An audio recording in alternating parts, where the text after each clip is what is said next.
लेना।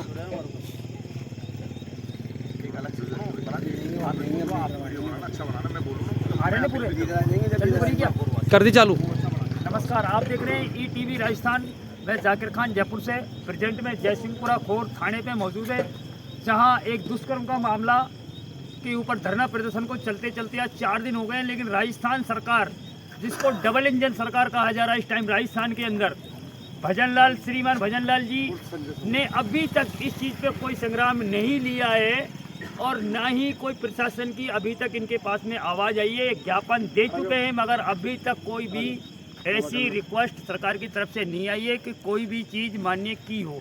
तो जनता के बीच में पहुँचे हुए पूछते हैं, आज यहाँ हवा महल विधायक श्री बाल मुकुट चार्य भी आए और हवा के झोंके से चले गए। उसके बारे में भी 2 शब्द पूछेंगे कि सर आए, उन्होंने कुछ रुके या नहीं रुके, उस चीज़ के बारे में मालूम करेंगे। सर देखिए जाकिर जी, हमें बोलने की आवश्यकता नहीं है।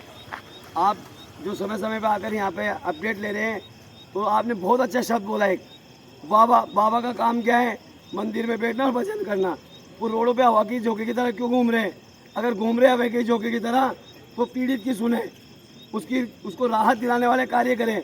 राजस्थान सरकार जो भजन सरकार है, भजन करने वाली, इनको वहाँ जाके भजन करके और भजन कीर्तन के साथ साथ ये बताना चाहिए कि गरीब की बेटी एक वहाँ पड़ी है, उसके लिए भी इंसाफ करें।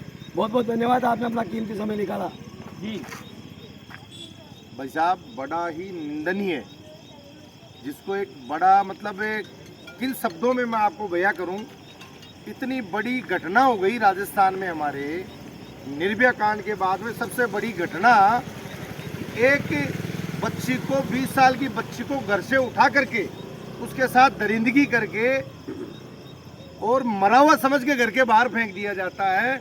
और ऐसी घटना में 4 दिन से सारी सोशल मीडिया, सारे जितने भी पत्रकार भाई, सब लोग इसको ज़्यादा से ज़्यादा लोगों तक पहुंचा रहे हैं। लेकिन आज बड़े दुर्भाग्य की बात है, हमारे स्थानीय विधायक बाल मुकुंद आचार्य जी पुलिस प्रोटोकॉल के साथ हमारे सामने से जाते हैं और महोदय जी को पता है कि यहाँ पर धरना चल रहा है कि पीड़ित को न्याय दिलवाने के लिए। लेकिन बड़े दुर्भाग्य की बात है, 2 बार हमारे विधायक जी चक्कर काट के चले गए। इसलिए मैं विधायक जी को कहना चाहता हूँ कि विधायक जी, ये दलित समाज के साथ एक तरह से आपने एक बेइज्जती करने की कोशिश की है। ये बहुत ही बड़ी निंदनीय घटना है। और दलित समाज के साथ आपने जो आज ये कोशिश की है कि सामने से आप चले गए, 2 मिनट अगर आप पीड़ित की सुन के अगर निकल जाते तो हमें ये लगता कि आपने वाकई में एक अच्छे जनप्रतिनिधि हो। लेकिन आज हमें ये महसूस हो गया और ये राजस्थान की जनता को भी प्रतीत हो गया, यहाँ जितने लोग धरने पे बैठे हैं उनको भी ये प्रतीत हो गया कि वाकई में आप हमारे सामने से चले गए तो ये दलित समाज की बेटी का अपमान है। माननीय विधायक जी, धन्यवाद। सर, आप क्या कहना चाहेंगे? पहले तो बहुत बहुत आभार जो इस रात्रि के समय में भी टीवी बेबाक अपनी बात सुनाने के लिए, आम जनता को दिखाने के लिए यहाँ उपस्थित है। मैं ये कहना चाहूँगा कि जो बात आप पूछ रहे थे, यहाँ के विधायक जो बाल मुकुंद जी और संजय शर्मा, मैं आपसे ये पूछना चाहता था, जनता एक विधायक को चुनती है अपनी सुविधा के लिए, मगर हवा महल विधायक साहब ने अभी तक आकर यहाँ पर जनता के बीच में कोई भी ऐसी चीज़ नहीं बोली है और ना ही कोई फ़ोन पे ऐसी सूचना दी है कि जनता को कुछ संतुष्ट मिलता। मगर धरना को चलते चलते आज 4 दिन हो गए। विधायक साहब पुलिस के द्वारा आए, हवा के झोंके से वापस चले गए। तो क्या विधायक का ये फर्ज था कि हवा के झोंके से वापस जाएं? देखिए, आप सही कह रहे हैं और जनता को भी सोचना चाहिए कि गाड़ी घोड़े, गनमैन, बंगला, ड्राइवर, चपड़ासी, नौकर बाबू, ये तनख्वाह, चील गाड़ी, रेलगाड़ी के टिकट इनको इसलिए नहीं मिलते।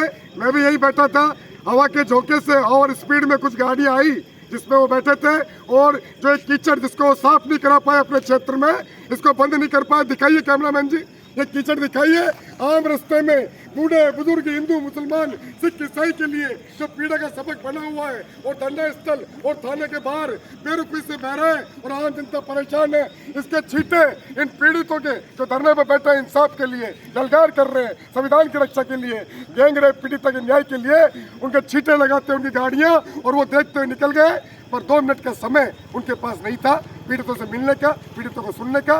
उनका दायित्व ही था कि हवा की तरह आए और हवा महल विधायक चले गए। तो जनता सोचे कि हमें हमारा विधायक कैसा चुनना है जो जनता की सेवा कर सके, पीड़ा का निवारण कर सके, जनता के लिए समय निकाल सके, बजाय हिंदू मुसलमान के नाम पर दंगे फैलाना और आम जनता दूध की थैली के लिए तरसे, कर्फ्यू लग जाए और रोजगार का संकट पैदा हो जाए, अशांति पैदा हो जाए, सुकून मिट जाए। ऐसा कोई नेता नांगला नहीं चुनना चाहिए जो आम जनता की पीड़ा का निवारण करने के बजाय पीड़ा को बढ़ा दे।